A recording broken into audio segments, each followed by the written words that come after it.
A paz do Senhor, amados irmãos, alunos, professores da nossa abençoada Escola Bíblica Dominical. Lição de número 7, a obra do Filho, 15 de fevereiro de 2026.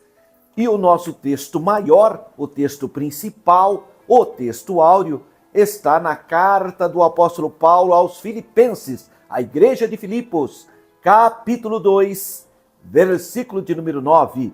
Pelo que também Deus o exaltou soberanamente e lhe deu um nome que é sobre todo nome. Que texto áureo maravilhoso, né, meus irmãos?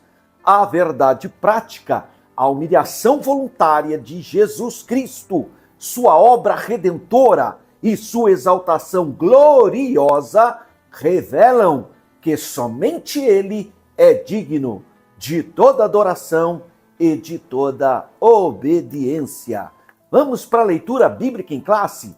Filipenses capítulo 2, versículo 5 até o de número 11 e Hebreus capítulo 9, versículos 24 a 28. Vamos começar por Filipenses. De sorte que haja em vós o mesmo sentimento que houve em Cristo Jesus, que, sendo em forma de Deus, não teve por usurpação ser igual a Deus, mas aniquilou-se a si mesmo, tomando a forma de servo, fazendo-se semelhante aos homens, e, achado na forma de homem, humilhou-se a si mesmo, sendo obediente até a morte, e morte de cruz. O nosso texto áureo, Filipenses 2,9. Pelo que também Deus o exaltou soberanamente e lhe deu um nome que é sobre todo nome, para que ao nome de Jesus se dobre todo o joelho dos que estão nos céus e na terra e debaixo da terra, e toda língua confesse que Jesus Cristo é o Senhor, para a glória de Deus Pai. Hebreus, capítulo 9, a partir do versículo 24. Porque Cristo não entrou num santuário feito por mãos, figura do verdadeiro, porém no mesmo céu, para agora comparecer por nós perante a face de Deus. Nem também para si mesmo se oferecer muitas vezes, como sumo sacerdote, cada ano entra no santuário com sangue alheio. Doutra maneira, necessário lhe fora padecer muitas vezes desde a fundação do mundo, mas agora, na consumação dos séculos, uma vez se manifestou para aniquilar o pecado pelo sacrifício de si mesmo. E como aos homens está ordenado morrerem uma vez, vindo depois disso o juízo, assim também Cristo, oferecendo-se uma vez para tirar os pecados de muitos, aparecerá segunda vez sem pecado aos que o esperam para a salvação. Amém. Lição de número 7, a obra do Filho, 15 de fevereiro de 2026. Vamos pensar sobre os objetivos da lição de número 7. Primeiro objetivo, explicar a humilhação voluntária de Cristo e sua obediência até a morte de cruz. Segundo objetivo da lição 7, mostrar que a obra redentora do Filho é única, suficiente e vicária. E terceiro objetivo, ressaltar a exaltação gloriosa de Cristo em sua soberania universal. Lição 7, a obra do Filho. Vamos pensar um pouquinho sobre o texto áureo que está em Filipenses capítulo 2, versículo de número 9. Pelo que também Deus o exaltou soberanamente e lhe deu um nome, que é sobre todo o nome. Bem, o nosso texto principal, o nosso texto áureo, está então na carta de Paulo aos Filipenses, capítulo 2, entre os versículos 1 a 18. Veja, embora fale da divindade de Jesus, o assunto ali é humildade. Ele vai falar, irmãos, tenhais o mesmo sentimento que houve em Cristo, que, sendo Deus, não se apegou aos atributos divinos para vencer o pecado, mas se esvaziou-se a si mesmo.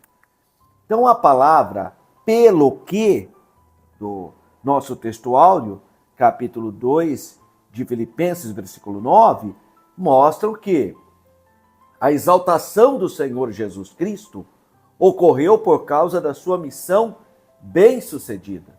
É isso que diz lá, ele se humilhou, Deus o exaltou. É isso que o texto diz no capítulo 2.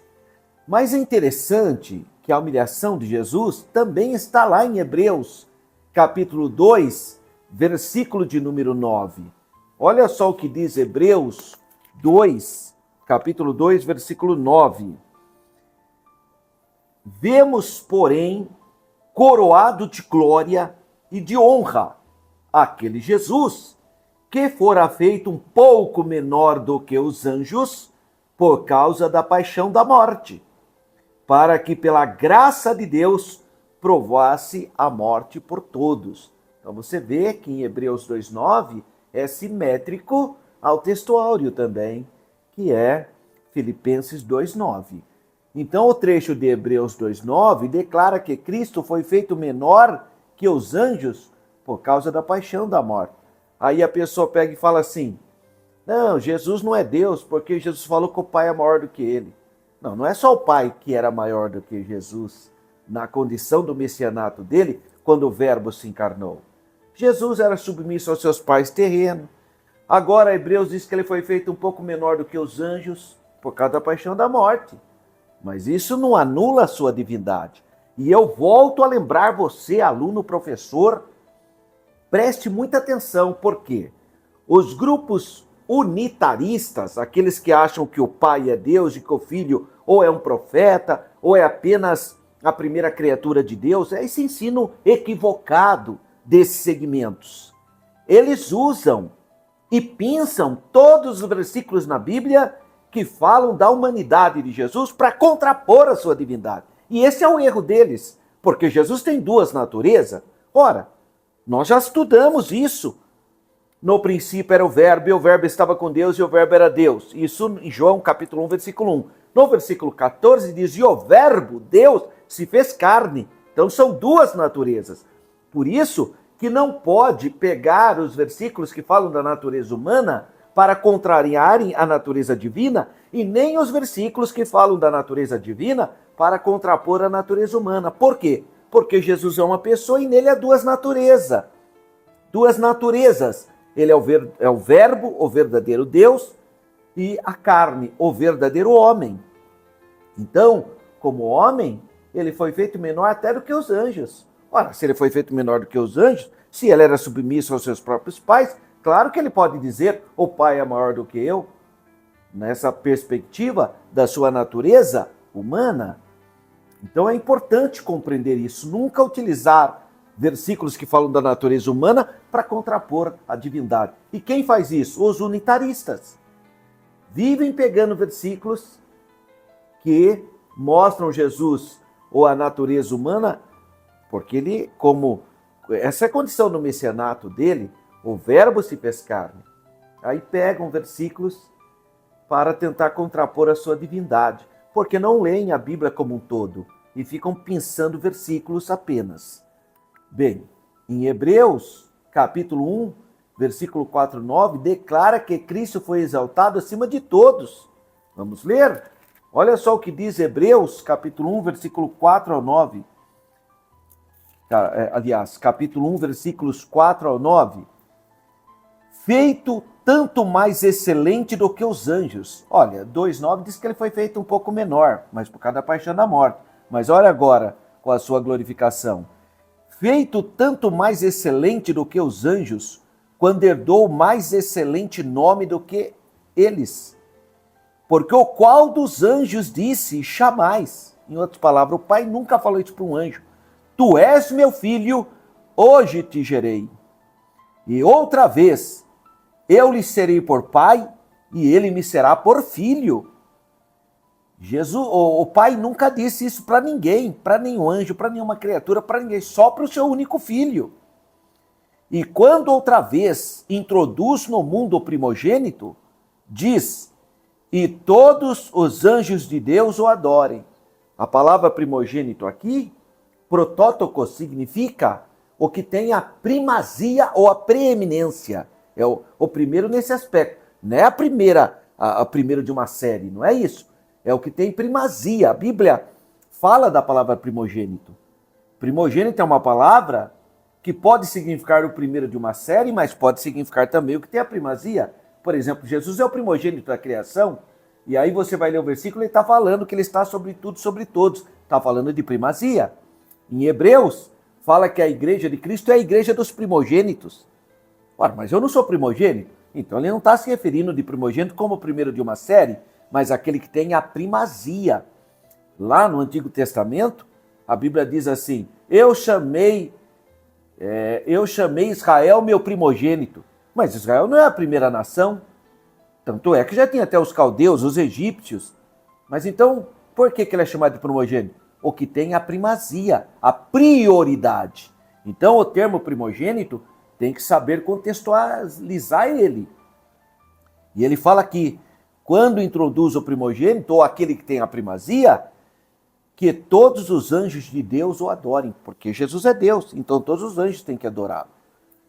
E quanto aos anjos, diz, o que faz dos seus anjos ventos e de seus ministros labaredas de fogo. Mas do filho diz, olha o que ele diz do filho, ó Deus, ele chama o filho de Deus. O teu trono subsiste pelos séculos dos séculos. Cetro de equidade é o cetro do teu reino.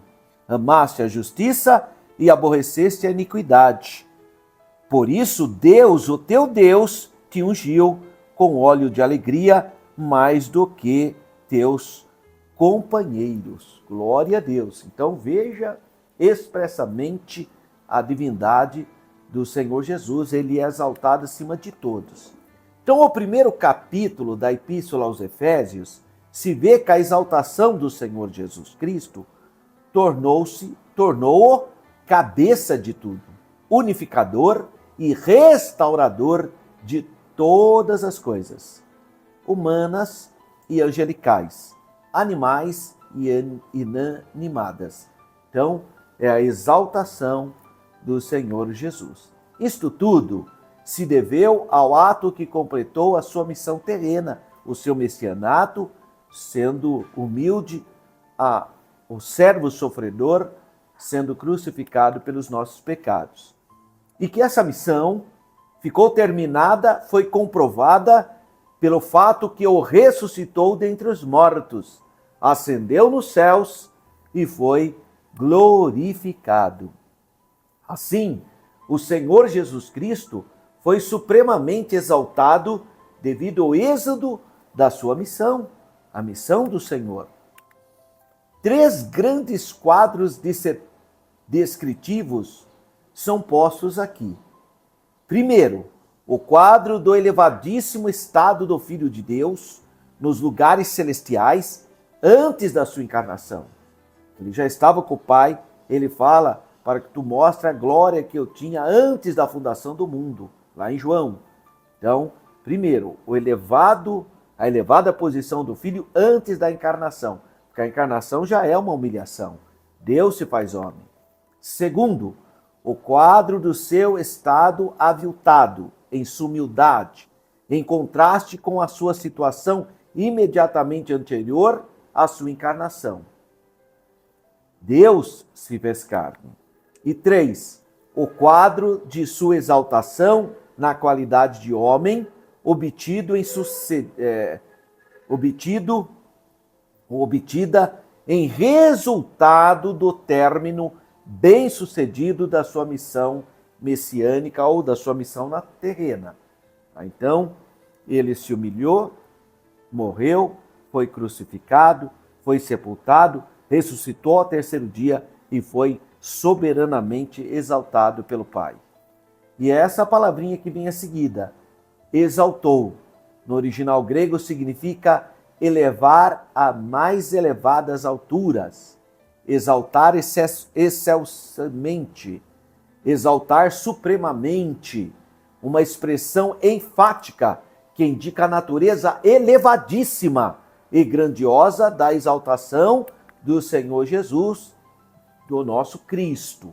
Então, o trecho de Efésios, capítulo 1, versículo 19, e é bom que você esteja orientando seus alunos e motivando eles para eles lerem a Bíblia. Isso é muito importante, a gente criando hábitos com os nossos alunos para eles levarem a Bíblia e nos acompanhar. Efésios 1:9 diz assim: descobrindo-nos o mistério da sua vontade, segundo o seu beneplácito que propusera em si mesmo. Então, ele mesmo, isso é um plano de Deus. É plano de Deus. E é um plano perfeito. Um plano perfeito. A pessoa, aquela senhora que falou para mim, o meu Deus não sabia que eu ia pecar. Claro que sabia. Deus já tinha o plano da redenção. Então não existe nome e nem ser tão elevado quanto Cristo. De fato, todos os seres têm nele a razão da sua existência. Cristo é o restaurador de tudo e tudo deverá estar em união perfeita com ele. Ele é a fonte, ele é a origem, ele é o primogênito, aquele que tem a primazia. Reconhecendo seu senhorio e sua posição de cabeça da igreja, graças a Deus. Cristo entrou no estado de glória transcendente e agora está sentado à mão direita de Deus Pai Todo-Poderoso, conforme nós podemos ler na carta de Paulo aos Romanos, capítulo 8, verso de número 34. Quem os condenará? Pois é Cristo quem morreu, ou antes, quem ressuscitou dentre os mortos, o qual está à direita de Deus e também intercede por nós. Graças a Deus, eu e você, meu irmão, nós temos o nosso sumo sacerdote eterno, segundo a ordem de Melquisedeque. Olha só o que o evangelista João diz na sua primeira carta, capítulo 1, a partir do versículo 5. Ele fala explicitamente que se nós viermos a cometer pecado, eu vou ler aqui para você, olha. 1 João, capítulo 1, versículo 1. Se dissermos que não pecamos, que não temos pecado, enganamos-nos a nós mesmos e não há verdade em nós. Se confessarmos os nossos pecados, ele é fiel e justo para nos perdoar os pecados e nos purificar de toda injustiça. Se dissermos que não pecamos, fazemos mentirosos, e a sua palavra não está em nós. Então, ele nos orienta sobre a importância de termos essa percepção. Também, a partir do versículo 5, eu estava lendo o versículo 8, né? Olha o versículo 5. E esta é a mensagem que dele ouvimos. E vos anunciamos que Deus é luz e não há nele trevas nenhuma.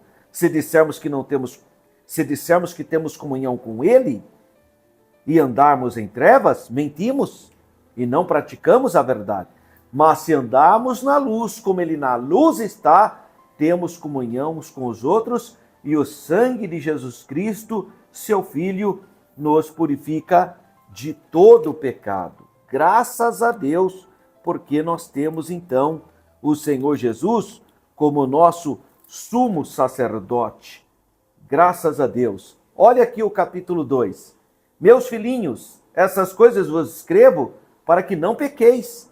Mas se alguém pecar, temos um advogado para com o Pai, Jesus Cristo justo. E ele é a propiciação pelos nossos pecados, e não somente pelos nossos, mas também pelos de todo o mundo. Então nós temos um grande sumo sacerdote, o nosso sacerdote eterno, segundo a ordem de Melquisedeque, o nosso advogado, o nosso grande sacerdote, que é o Senhor Jesus Cristo. Colossenses capítulo 3, versículo 1. Portanto, se já ressuscitaste com Cristo, buscai as coisas que são de cima, onde Cristo está assentado à direita do Pai, à destra de Deus. Bendito é o nome do Senhor. Então, o Senhor Jesus é o Senhor de todos, de vivos, de mortos, tanto da terra como do inferno, das regiões inferiores, do Hades, como dos lugares celestiais. É isso mesmo que Paulo, escrevendo aos Romanos, no capítulo 14, versículo 9, ele diz assim: foi para isso que morreu Cristo e tornou a viver, para ser Senhor, tanto dos mortos como dos vivos. Bendito é o nome do Senhor. Então, ele é o Senhor de todos e mostra-se glorioso em seu reinado, como Paulo escreveu na sua primeira carta aos Romanos, capítulo 15, versículo de número 25, que diz assim: porque convém que reine até que haja posto a todos os inimigos debaixo dos seus pés. Graças a Deus. E aí ele fala do nome, que lhe deu um nome que é sobre todo e qualquer nome. Interessante que na antiguidade, isso ocorria muito com reis, né? Quando ele conquistava, quando ele ia ser homenageado por alguma conquista, por ter cumprido um grande serviço, se dava um novo nome para a pessoa. Dava um nome novo. Olha que interessante. Isso na cultura oriental, né? Nos reinos orientais e também naquela época antiga. Então o conquistador recebia o nome, né? No caso do imperador romano, recebeu de Augusto, né? e outros nomes. Agora, aqui no versículo fala que Deus lhe deu um nome, que é sobre todos os nomes. Então, claro que o nome aqui simboliza a pessoa, o indivíduo, seu ser, sua natureza e os seus atributos. O nome de Cristo se eleva acima de todo e qualquer outro nome. Ele é a principal autoridade, superior a todos os nomes que possam ser mencionados agora e na eternidade. O nome do Senhor Jesus é sobre todos os nomes. Isso se deve ao fato que ele se assentou à mão direita de Deus Pai Todo-Poderoso nos lugares celestiais, conforme Efésios 1:20. Então o Senhor Jesus, o Cristo, que tem duas naturezas, é o Verbo divino, carne humano, é declarado Senhor, isto é, recebe esse título como seu nome eterno, o Senhor dos Senhores, o Senhor Jesus Cristo. E aí ele fala, Deus o exaltou soberanamente. A exaltação é uma das prerrogativas do Deus Pai, como também somente a ele cabe receber glória. Amém. Então Deus se agradou, o Pai se agradou. O Pai, ali em Isaías 53, o servo sofredor, fala que o Pai, vamos ler Isaías 53, para ficar clarinho aqui essa ideia que Deus o exaltou soberanamente. Abra aí sua Bíblia no profeta Isaías, agora Antigo Testamento, capítulo 53. Diz, quem deu crédito à nossa pregação e a quem se manifestou o braço do Senhor, porque foi subindo como renovo perante ele e como raiz de uma terra seca. Não tinha parecer nem formosura, e, olhando nós para ele, nenhuma beleza víamos para que o desejássemos. Era desprezado e o mais indigno entre os homens, homem de dores, experimentado nos trabalhos, e como um de quem os homens escondiam o rosto, era desprezado e não fizemos dele caso algum. Verdadeiramente ele tomou sobre si as nossas enfermidades e as nossas dores levou sobre si, e nós o reputamos por aflito, ferido de Deus e oprimido. Mas ele foi ferido pelas nossas transgressões e moído pelas nossas iniquidades. O castigo que nos traz a paz estava sobre ele, e pelas suas pisaduras fomos sarados. Todos nós andávamos desgarrados como ovelhas, cada um se desviava pelo seu caminho, mas o Senhor fez cair sobre ele a iniquidade de todos nós. Foi Deus que fez, o Pai que fez isso. Ele foi oprimido, mas não abriu a sua boca. Como um cordeiro foi levado ao matadouro, e como ovelha muda perante os seus tosqueadores, ele não abriu a sua boca. Da opressão e do juízo foi tirado. E quem contará o tempo da sua vida?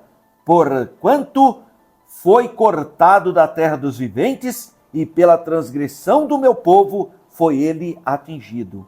E puseram a sua sepultura com os ímpios, e com o rico na sua morte, porquanto nunca fez injustiça, nem houve engano na sua boca. Todavia, foi o Senhor, foi o Deus Pai, foi o Pai. O Senhor agradou moê-lo, fazendo-o enfermar. Quando a sua alma se puser por expiação do pecado, verá sua posteridade, prolongará os dias, e o bom prazer do Senhor prosperará na sua mão. O trabalho da sua alma ele verá e ficará satisfeito. Com o seu conhecimento, o meu servo, o justo, justificará muitos, porque as iniquidades deles levará sobre si. Pelo que lhe darei, olha a exaltação, a parte de muitos, e com os poderosos repartirá ele o despojo, porquanto derramou a sua alma na morte e foi contado com os transgressores. Mas ele levou sobre si o pecado de muitos e pelos transgressores intercede. O Senhor Jesus é o nosso sumo sacerdote eterno, intercede por nós, porque ele está sentado à destra do Pai nas alturas. Amém. Louvado seja o nome do Senhor. Bem, vamos então agora adentrarmos no comentário da lição. Essa é a lição de número 7, a obra do Filho, dia 15 de fevereiro. A introdução da lição de número 7 diz assim: Jesus Cristo é o Filho eterno de Deus, Pai, que assumiu a forma humana, viveu uma vida sem pecado, sem engano, morreu em nosso lugar e ressuscitou vitoriosamente, como a leitura de Isaías 53, que eu acabei de fazer, o servo sofredor, escrito há 2.500 anos atrás, 500 anos antes do nascimento do Messias. Sua missão, a missão do Senhor Jesus, abrange não apenas o perdão dos pecados, mas a revelação do caráter do Pai e a restauração de toda a criação. Então essa lição de número 7 tem por objeto apresentar a profundidade da obra do Filho em 3 dimensões: sua humilhação, que o Verbo se fez carne, sua redenção e sua exaltação. Amém. Graças a Deus. Então a palavra-chave é a obra.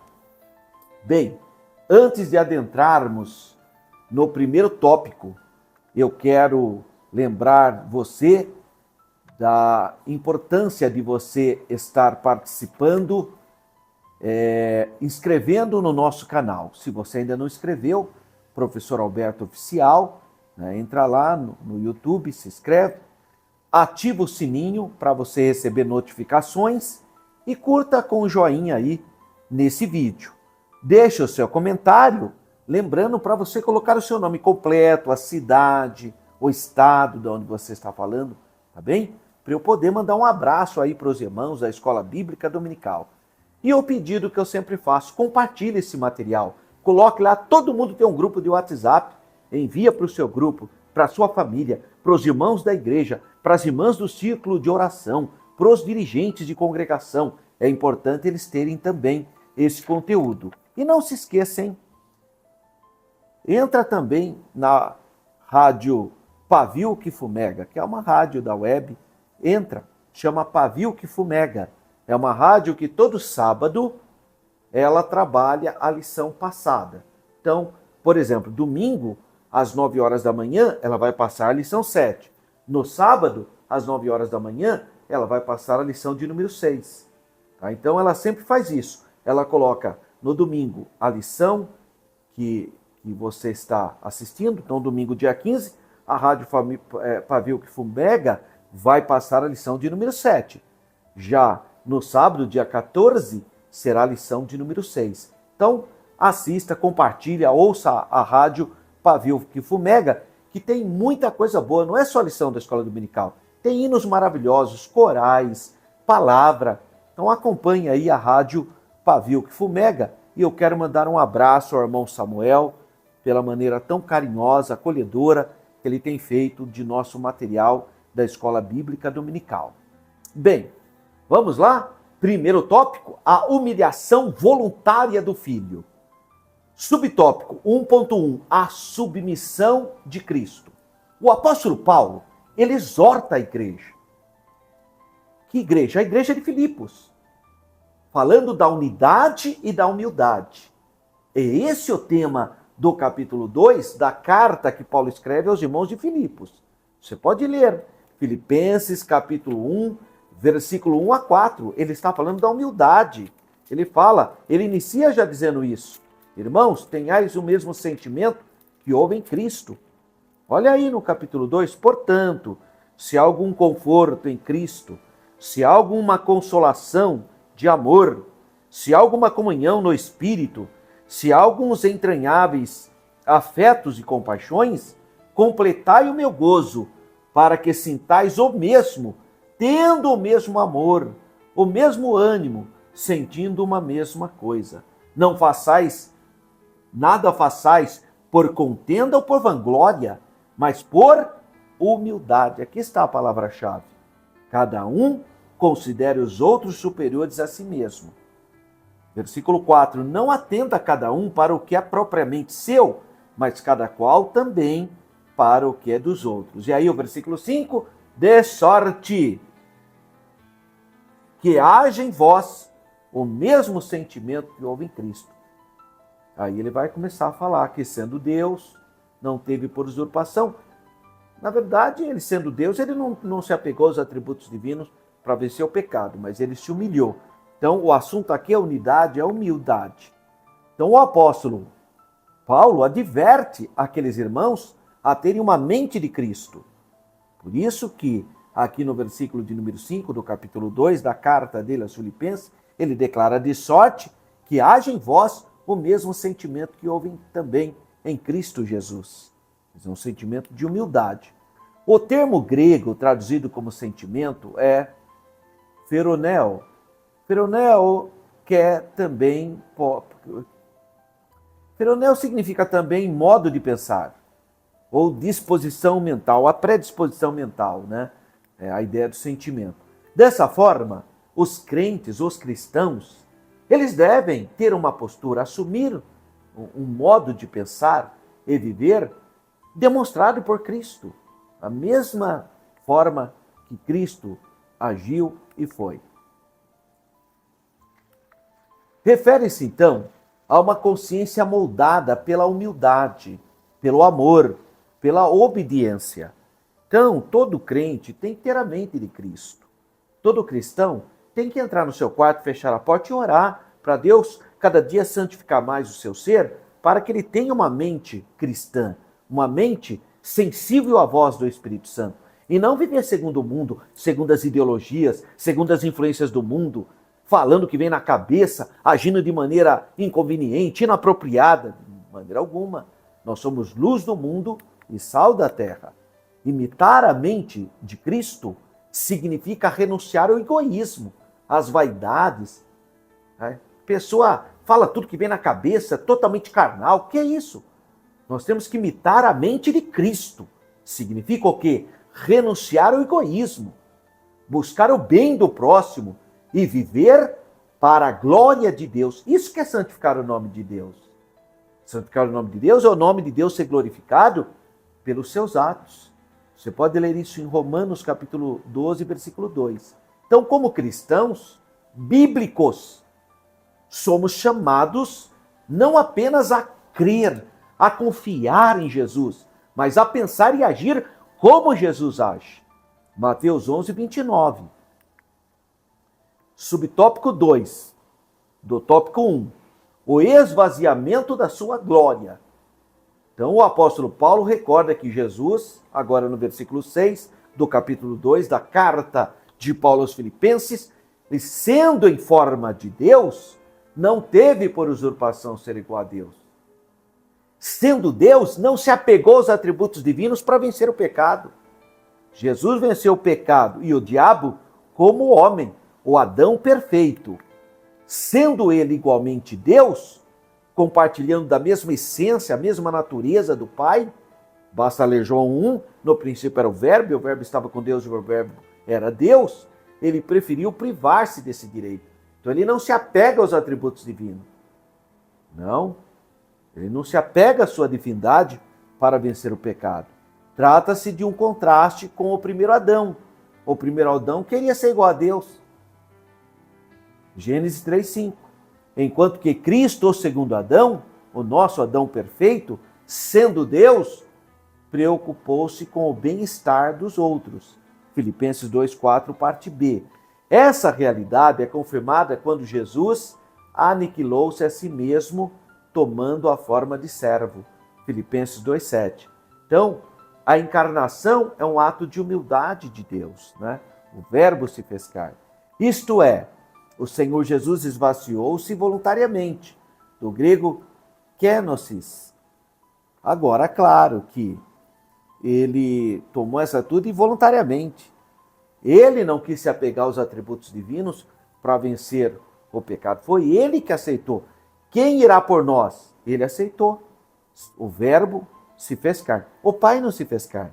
O Espírito Santo não se fez carne. É o Filho. O Filho se fez carne, assumindo a natureza humana, uma das mais humilhações que existe. E ainda de forma de servo. É isso que diz Filipenses 2:7b, Hebreus 4:15. Isso não significa a perda da sua divindade, mas a renúncia da glória que ele possuía na eternidade com o Pai. Então ele só não vai se apegar aos atributos divinos para vencer. Olha, quando Jesus está sendo interrogado pelos sacerdotes, pelos principais dos anciãos, lá em Jerusalém, quando ele é preso, eles provocam Jesus. Ele fala assim, faz um milagre aí. Ou mesmo quando ele está na cruz, ele fala, se tu és filho de Deus, desce da cruz. Então Jesus foi muitas vezes provocado para utilizar o seu atributo divino, mas ele não utiliza, porque ele vai vencer como homem. Por isso que ele é o verdadeiro homem, o nosso Adão. Subtópico 3 do tópico 1. Obediência sacrificial até a morte de cruz. Então a obediência do Senhor Jesus foi plena, desde a encarnação até a crucificação no Calvário. Filipenses 2:8. Na forma de homem, humilhou-se a si mesmo, sendo obediente até a morte, e morte de cruz. Ele desceu à condição mais humilde e morreu como servo. 2 Coríntios 8:9. Em obediência ao Pai e em favor dos pecadores, de mim e de você, submeteu-se à humilhação da cruz. Hebreus 12:2. Revela a Escritura que o primeiro Adão trouxe condenação pelo pecado. Por um homem entrou o pecado. Basta você ler sobre o pecado original, que está ali em Romanos capítulo 5. Então, ali em Romanos capítulo 5, diz que Adão trouxe a condenação pelo pecado. Já Cristo, o segundo Adão, trouxe a justiça por meio da sua perfeita obediência. Essa verdade ratifica que a obra redentora do Senhor Jesus, do Filho, está fundamentada na obediência completa de Cristo ao Pai. João capítulo 6, versículo 38. A nossa salvação, por isso que você pode dizer que está salvo, que você é salvo. A nossa salvação é resultado dessa obediência e não dos nossos méritos. Então, quando você fala para a pessoa, você é salva, se ela titubear, falar, veja bem, porque ela não é salva, ela não tem a experiência, ela não sabe o que é redenção. Agora, quando a pessoa crê no Senhor Jesus, aceitou o Senhor Jesus no seu coração, exerce fé no sacrifício de Jesus, ele fala, eu sou salvo pela graça de Deus, eu sou salvo pelo sacrifício expiatório do Calvário, eu sou salvo pelo amor de Deus, pela graça de Deus. Efésios 2, 8 e 9. Pela graça sois salvos. Você é salvo porque você confia no sacrifício expiatório do Calvário. Pela graça sois salvos por meio da fé. Isso não vem de vós, não é através das obras. É o quê? É o dom de Deus. Não vem das obras para que ninguém se glorie. Paulo fala isso. Porque o evangelho da cruz é loucura para os que perecem. Mas para nós que somos salvos, é o poder de Deus. Graças a Deus. Então, nós podemos dizer que nós somos salvos, graças à obra expiatória do Senhor Jesus na cruz do Calvário. Assim como Cristo, devemos obedecer à vontade do Pai. Romanos capítulo 12, versículo 1. Então vamos para o resumo do primeiro tópico. A humilhação do Filho revela sua submissão, o esvaziamento e a obediência até a morte e morte de cruz. Segundo tópico, a obra redentora do Filho. 2.1. A ineficácia do sacerdócio levítico, porque a lei veio apenas como um elemento que conduzia a Cristo. A lei não justifica ninguém. Pelo contrário, a lei mostra o seu pecado, mas a salvação está em Cristo. Então o sumo sacerdote entrava no Santo dos Santos, o local mais sagrado dos sagrados. Então vamos lá lembrar como que era o templo ou o tabernáculo. Você tinha um pátio, aí só entrava no templo os sacerdotes, no primeiro recinto, que é o local santo. O que tinha lá no local santo? Tinha a mesa com os pães da proposição, tinha o candelabro e tinha o altar de incenso. Aí havia uma cortina espessa, enorme, que fazia a separação entre o local santo e o local santo do santo, o mais sagrado do sagrado. Lá ficava a Arca da Aliança. E o sumo sacerdote entrava nesse local onde ficava a Arca da Aliança, no local mais sagrado dos sagrados, uma única vez ao ano, no Yom Kippur, que é o dia da expiação, levando o sangue alheio, o sangue de animais, não era o sangue dele, era o sangue de animais, por isso sangue alheio, para fazer propiciação pelos seus próprios pecados e pelo povo. Então ele também era um pecador. O sacerdote, o sumo sacerdote, todos eles, desde Arão até o último, todos eram pecadores. Então ele tinha primeiro levar o sangue de animais para o seu próprio pecado e para o pecado do povo. Você pode ler isso em Levítico, capítulo 16, entre os versículos 11 a 15. Esse sacrifício era repetido anualmente, porque durava um ano só, basicamente. Porque não era suficiente para remover o pecado. Então, todo ano estava lá o sacerdote entrando no Santo Santos, fazendo a mesma coisa, repetidamente. O sumo sacerdote terreno era uma figura, um tipo de Cristo, que é o verdadeiro sacerdote. Todo sacerdote terreno era apenas um símbolo. O verdadeiro sacerdote é o Senhor Jesus. Tu és sacerdote eterno, segundo a ordem de Melquisedeque.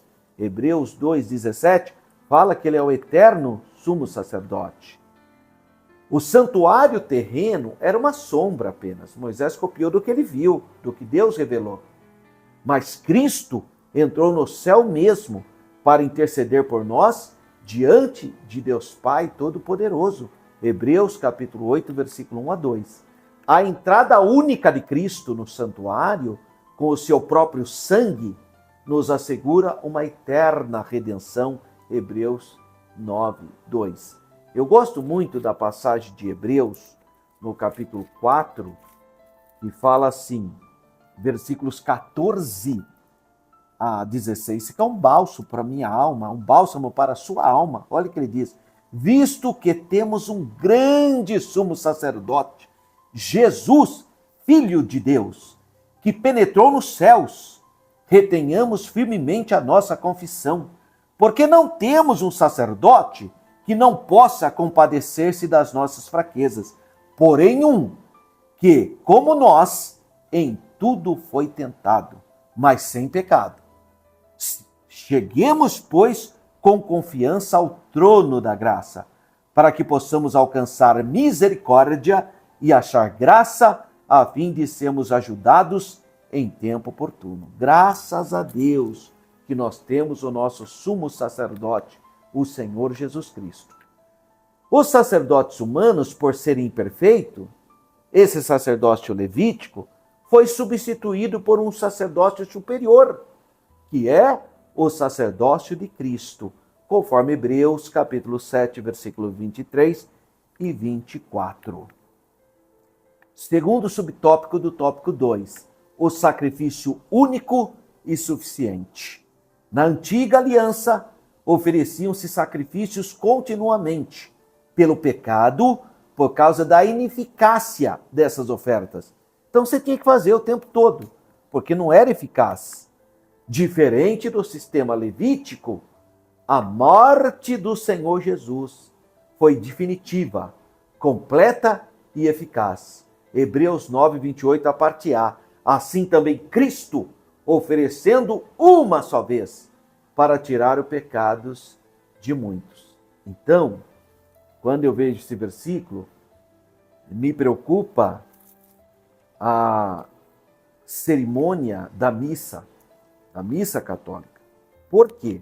Porque a cerimônia da missa católica, segundo o catolicismo, é o sacrifício de Jesus. Mas o sacrifício de Jesus foi feito uma única vez.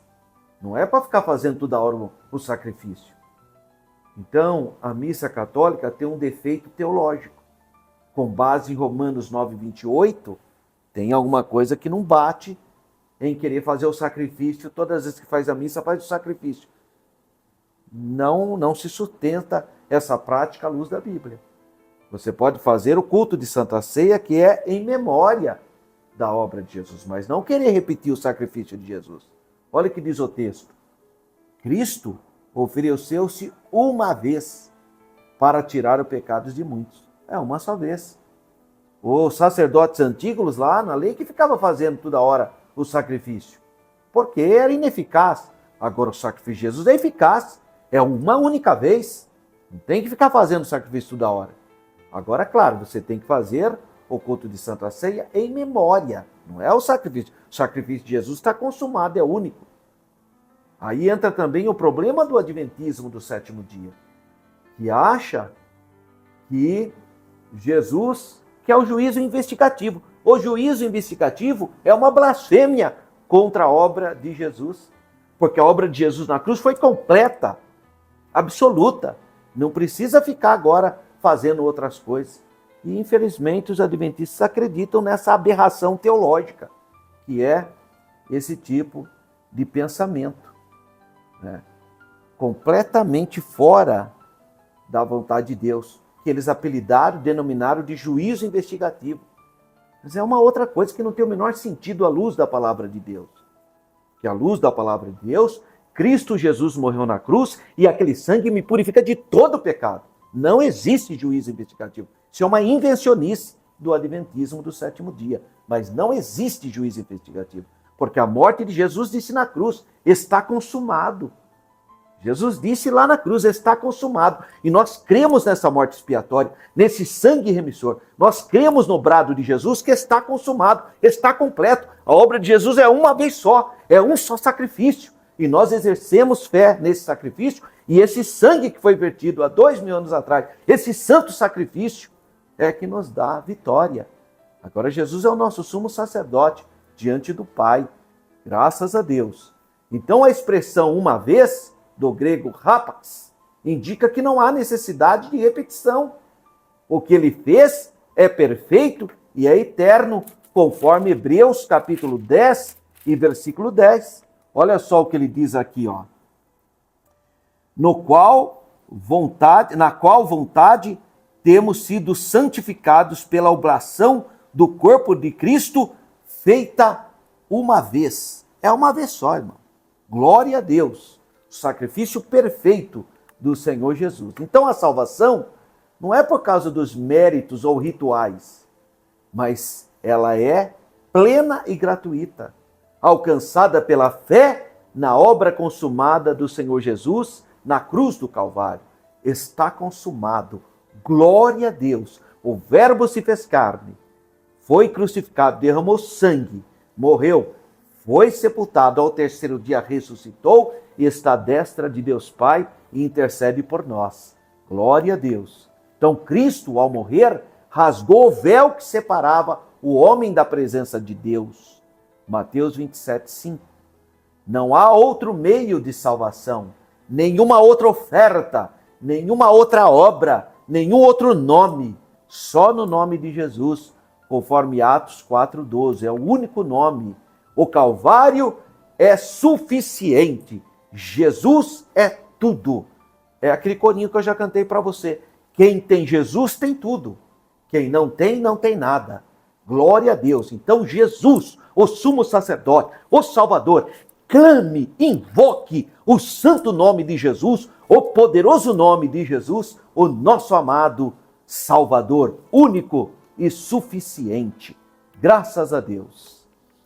Subtópico 3 do tópico 2, a substituição vicária. A expressão vicária vem do latim vicarius, que significa em lugar de outro. A substituição vicária é inseparável da justiça divina, Romanos 3:26. Então, a morte de Jesus é substitutiva. Era para mim, para você, para a humanidade ser punida, mas Jesus morreu em nosso lugar. Glória a Deus. Morte vicária ou substitutiva. O pecado não pode ser ignorado e precisa ser punido, conforme está escrito em Romanos 5:21. Em virtude disso, Deus não poupou o seu próprio Filho, mas o entregou para morrer em nosso lugar, assumindo sobre si a penalidade que nos era destinada. Cristo morreu em nosso lugar. Cristo pagou a nossa dívida. Louvado seja o nome do Senhor. Romanos 8:32. Então, no sistema sacrificial da lei, os animais oferecidos tipificavam essa substituição, mas não removiam o pecado. Encobria, mas não removia. Hebreus 10:4. Em Cristo, o Cordeiro de Deus, a substituição é perfeita e é definitiva. Olha o que diz Hebreus 9:26. Na consumação dos séculos, uma vez se manifestou para aniquilar o pecado pelo sacrifício de si mesmo. Graças a Deus por essa grande vitória. Assim, em adoração, devemos viver para Cristo, que por nós morreu. Jesus deu a sua vida por nós. Graças a Deus, eu adoro a Deus, ao Pai, ao Filho e ao Espírito Santo, porque o Pai me amou e fez o plano da redenção. O Filho se fez carne e executou o plano da redenção. E o Espírito Santo me revelou essa verdade. Sou salvo pela graça, pelos méritos de Cristo Jesus, conquistado na cruz do Calvário. Graças a Deus por tão grande salvação. Resumo do tópico 2. A obra redentora de Cristo é única, suficiente e expiatória, vicária, garantindo nossa salvação. Pela graça sois salvos, por essa obra da redenção, sois salvos por meio da fé nessa obra. A obra de Cristo. A obra é de Cristo, foi Cristo que fez essa obra. Ele deu a vida por nós. Então, pela graça, sois salvos por meio da fé. Isso não vem de vós, é dom de Deus. Não vem das obras, para que ninguém se glorie. Mas pela graça sois salvos por meio da fé. Olá, eu sou o professor Alberto e quero te convidar. Venha comigo participar da nossa caravana para a Terra Santa, Egito e Israel. 14 a 28 de novembro de 2027. Dá tempo de você se planejar. Você pode dividir em várias vezes na Renova Turismo, excelência em viagens internacionais. Venha comigo com o meu grupo visitar Egito e Israel, 14 a 28 de novembro de 2027. Aí está o telefone da Renova, entre em contato e venha comigo conhecer a Terra Santa. Terceiro tópico, a exaltação gloriosa do Filho. 3.1 Recebido à destra do Pai, à direita do Pai. Após sua humilhação voluntária, Cristo quis morrer por nós. Não foi imposto. Ele aceitou o Verbo se fazer carne. Então o Filho foi entronizado nos céus com glória eterna. Filipenses 2:9, parte A. Pelo que também Deus o exaltou soberanamente. A exaltação de Cristo está ligada à sua obediência perfeita. Filipenses 2:8. Então o verbo exaltou denota uma elevação acima de toda medida. Cristo não apenas venceu a morte, mas foi exaltado à posição suprema no universo. Ocupou o lugar de honra à direita do Pai, à destra do Pai. Símbolo de autoridade, glória, soberania. Hebreus 1:3. Estar assentado ali expressa o reconhecimento divino da obra completa realizada pelo Filho. João 17:4 e 5. Então Cristo não apenas voltou para o céu, ele assentou-se no trono. Apocalipse 3:21. Então, sua exaltação garante nosso acesso à presença do Pai, à presença de Deus. O Senhor Jesus, como sumo sacerdote eterno, intercede por nós. Romanos 8:34. E reina como Rei dos Reis. Apocalipse 19:16. Graças a Deus. Segundo subtópico do tópico 3. Um nome acima de todo nome. Cristo recebeu de Deus Pai um nome que é sobre todo nome. Filipenses 2:9b. Então, na Bíblia, na palavra de Deus, o nome carrega o sentido de caráter e autoridade. Então, quando a Bíblia fala, né, santificado seja o seu nome, não é para ficar repetindo o nome de Deus toda hora. Não é essa a percepção, não é essa a ideia. Né? Porque nome tem a ver com o caráter de Deus. Não tem o mesmo significado. Ah, por que você chama Alberto? Ah, eu não sei, porque acho que meus pais acharam esse nome bonito e resolveram colocar. Mas não tem significado. Mas os nomes na Bíblia, na formação hebraica, na cultura hebraica, tem a ver com o caráter. E nesse caso, o nome carrega o sentido do caráter de Cristo e também da sua autoridade. Quando fala que Deus é El Shaddai, ele é o Todo-Poderoso. Então está dizendo que é aquele que detém o poder. Está vendo? Tem a ver com caráter e com autoridade. Dessa forma, dizer que Cristo recebeu um nome sobreexcelente, a Bíblia está afirmando que nenhuma autoridade, seja visível ou invisível, se compara ao seu poder e à posição. Então Jesus está em um nível totalmente diferenciado. Paulo, quando ele exorta os irmãos de Corinto, ele fala, olha, numa coisa eu não vos louvo, porque vocês estão tudo divididos em grupinho. Um fala que é de Pedro, outro fala que é de Apolo, outro fala que é de Paulo, e aí o outro que achava que era muito espiritual falava que era de Cristo. Quer dizer, colocava Cristo ao mesmo pé dos apóstolos? Claro que não. É o Pedro lá na transfiguração, ou não seria bom a gente fazer uma tenda para Moisés, uma tenda para ti, um para Moisés. Quer dizer, põe Jesus ao mesmo pé que Moisés e Elias? De jeito nenhum. Os dois desapareceram, só ficou Cristo. Porque Cristo é a pedra principal.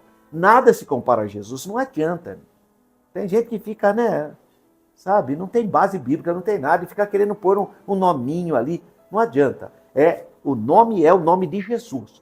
Jesus é o verbo que se fez carne. Ele é o Salvador. É a ele que nós temos que invocar. E é em nome de Jesus que a igreja triunfa. Então, dessa forma, que Cristo recebeu um nome acima de qualquer nome. A Bíblia afirma categoricamente isso. É o único nome. Isso significa que Cristo foi exaltado acima de toda eminência do bem ou do mal e de todo título que se possa conferir nessa era ou no porvir. Efésios 1, 21. É só o nome de Jesus. Não existe poder algum que seja maior e nem mesmo igual ao poder de Cristo. Nada se compara. Ele é o Filho de Deus, é o Verbo que se fez carne. Não tem nada para se comparar. 1 Pedro 3, 22. Portanto, o nome do Senhor Jesus não é apenas um símbolo de fé, mas uma fonte real de autoridade, de poder espiritual. O Senhor Jesus delegou à sua igreja o uso do seu nome para curar, para libertar, para pregar e para vencer as forças do mal. Marcos 16, 17 e 18. Terceiro subtópico do tópico 3. Soberania universal e retorno triunfal.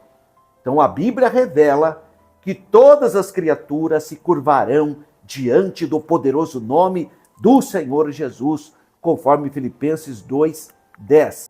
Essa verdade absoluta aponta para a plena soberania do Cristo, do Senhor Jesus. Atos capítulo 2, versículo 36. A confissão universal de que Jesus Cristo é o Senhor se dará de duas maneiras. Essa confissão. Todo ser humano terá que declarar que Jesus Cristo é o Senhor para a glória de Deus Pai. Agora, se dará de duas maneiras. A primeira voluntária, que é o meu caso e o seu. Todo culto eu falo, Jesus Cristo é o Senhor.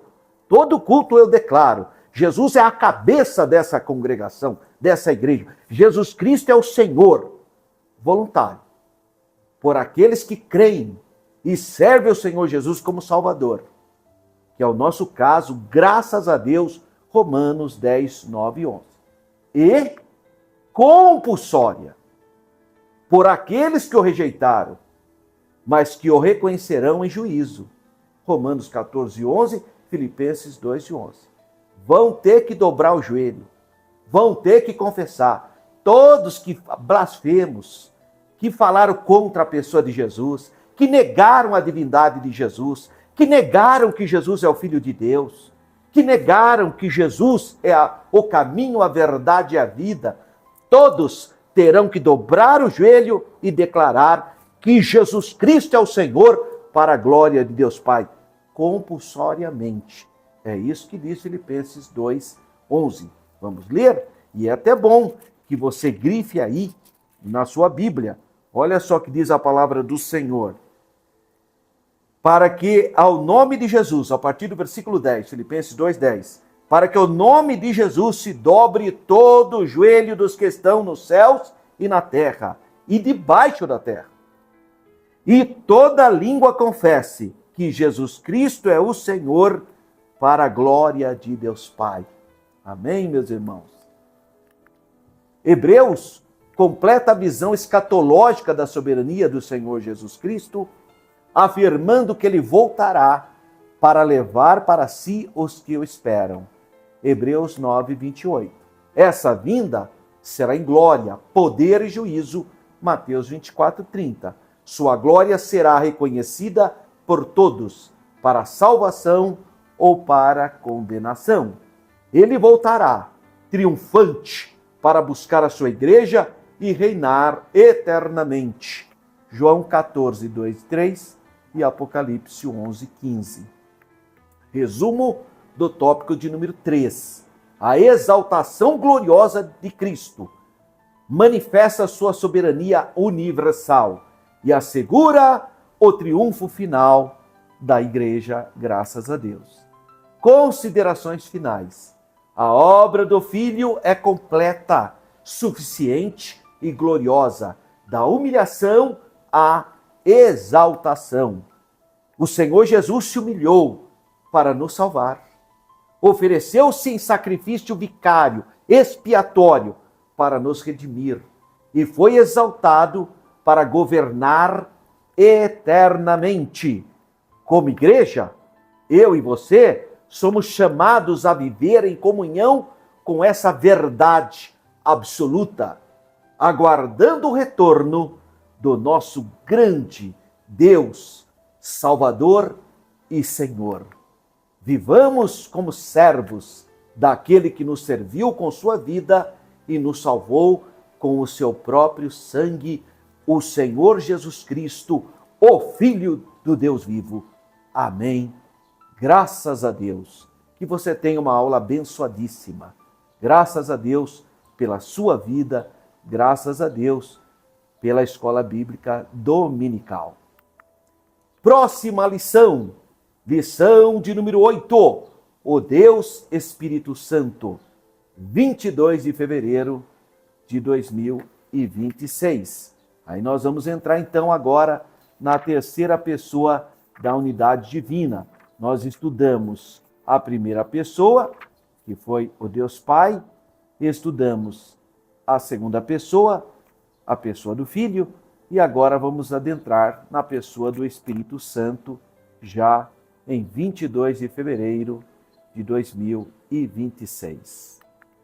Agora eu quero apresentar os meus livros para você. Esse livro lindo, doce, fácil de ler, O Povo de Israel, uma perspectiva bíblica, histórica e pentecostal. Adquire esse livro, é só você entrar aí no link do Mercado Livre, você vai receber no conforto do seu lar. Se você for da região metropolitana de Campinas, você pode pegar na Esteadec ou em todo culto da sexta-feira na Assembleia de Deus, Ministério Belém, Campinas. Livro fácil, você pode presentear. Presenteie seus amigos, seus familiares. Um livro que vai abençoar a sua vida. Você vai ver desde a chamada de Abraão até o que está acontecendo hoje no Oriente Médio. É esse livro aqui, ó, O Povo de Israel. O segundo livro que eu quero te apresentar é um livro mais árido, porque é o que eu fiz, o meu trabalho, o meu estudo para obtenção do título de mestrado. Então, é esse, Jerusalém no imaginário religioso do judaísmo ao pentecostalismo. Esse livro eu vou falar sobre como foi gestado o pensamento, o imaginário sobre Jerusalém na fé judaica, na fé cristã, como que os cristãos, talvez você não saiba, mas os primeiros cristãos olhavam Jerusalém como uma cidade maldita, porque eles mataram o Senhor Jesus. E no ano 70 ela foi destruída. Então eles tinham uma interpretação equivocada da cidade de Jerusalém. Depois que eles vão perceber, depois com o triunfo do cristianismo, que eles vão fazer um novo imaginário sobre a cidade de Jerusalém. E eu falo aqui também como os muçulmanos percebem Jerusalém. Como que eles veem a cidade de Jerusalém, aquela cúpula dourada, o domo da rocha. Então tenho tudo aqui com citações de documentos. Eu falo também como que os protestantes que chegaram tardiamente lá em Jerusalém, como eles percebem a cidade de Jerusalém, até chegar no movimento pentecostal, como que os pentecostais percebem Jerusalém. Então um livro muito bonito, meio secularizado, né? Porque essa foi a intenção, foi para eu obter o título de mestre na Universidade Presbiteriana Mackenzie de São Paulo. Então adquire esse livro, você vai gostar muito. Principalmente se você gosta de história, esse é um livro para você. E o último livro, mas não menos importante, é o Geografia Bíblica. Existem poucos livros de geografia bíblica, você sabe disso. Esse é um livro bem completo. Uma análise das terras bíblicas. Olha, se você quer conhecer montanhas de Israel, se você quer conhecer a geografia, né? As plantas de Israel, os animais, eu falo aqui, comento, citando versículos bíblicos, curiosidades bíblicas, as principais cidades de Israel, é um verdadeiro guia para você. Inclusive, você sabe que eu levo sempre um grupo de pessoas para Israel. Agora estou planejando uma viagem, se Deus permitir, para novembro de 2027, Nós vamos visitar o Egito e Israel, inclusive fazer a rota do Êxodo e subir ao Monte Horebe, lá no deserto do Sinai. Então esse livro é muito bom para você já estar entendendo como é a geografia da Terra Santa. Entra aí no link do Mercado Livre e você vai adquirir esses livros que vão trazer conhecimento e edificação, principalmente se você for professor da Escola Bíblica Dominical. Mas também se você for um pastor, um líder do círculo de oração, um líder de jovens, ou se você gosta de estudar a palavra de Deus, esses livros são complementares, acessórios que podem enriquecer o seu conhecimento. Foi muito bom estar com vocês. Que Deus abençoe a todos. Fiquem na paz do Senhor.